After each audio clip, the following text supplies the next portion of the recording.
Hey guys, and you welcome back to my YouTube channel.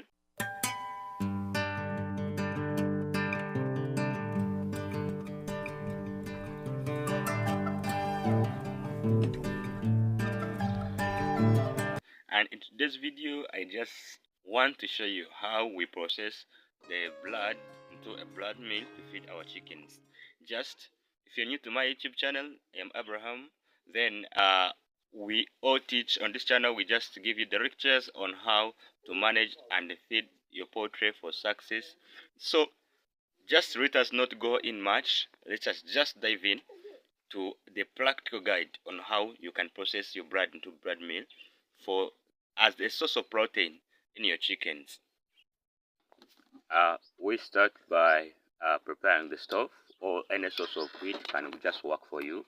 Then you just bring the fresh blood, where you just pour in a container you can use to heat, or you put in a saucepan.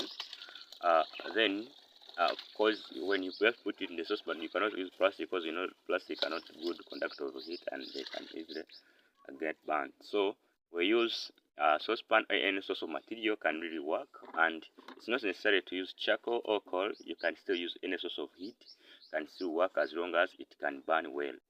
So after, when you have just pressed them on the stove or on a source of heat, you just keep on putting in or just inserting in the spoon or the big spoon, this serving spoons.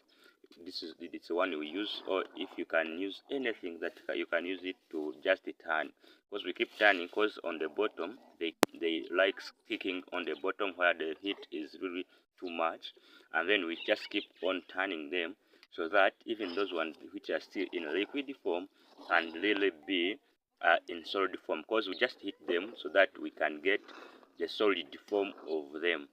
And you might find that they are really red in color, but when you just heat them, they come like whitish, not whitish, that black in that kind. So that is how we are just able to just process it. And then after, of course, you just keep like 1 minute, you just go back to turn. 1 minute, you just go back to turn. So that you just keep the sequence, and you make sure that all of them are just well cooked and it doesn't get stick on the bottom of the saucepan or any source of material you are using to heat them. So that is how we are just able, and if the heat source is just too small, the blood meal will not get cooked, and if it is too high, it will also get overcooked. So you just have to put on the just medium, that the temperature is at the optimum, so that uh, this blood is able to just get well cooked enough, uh, so that we can be able to just line it and just get uh, this form of blood.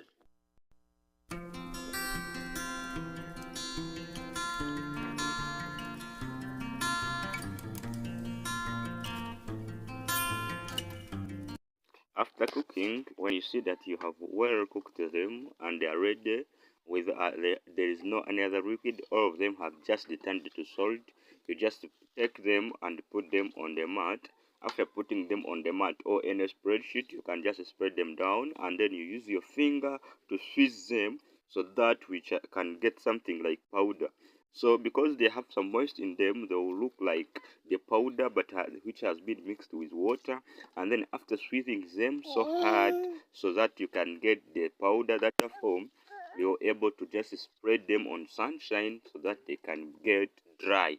So after getting dry, that is when you are able to mix them in a pit. So we just keep on just squeezing them using our hands, or if you see that difficult, you can either see whether you can get something uh, like machine that you can use to squeeze them after we spread them on the mat or any stick that you can use to mix them.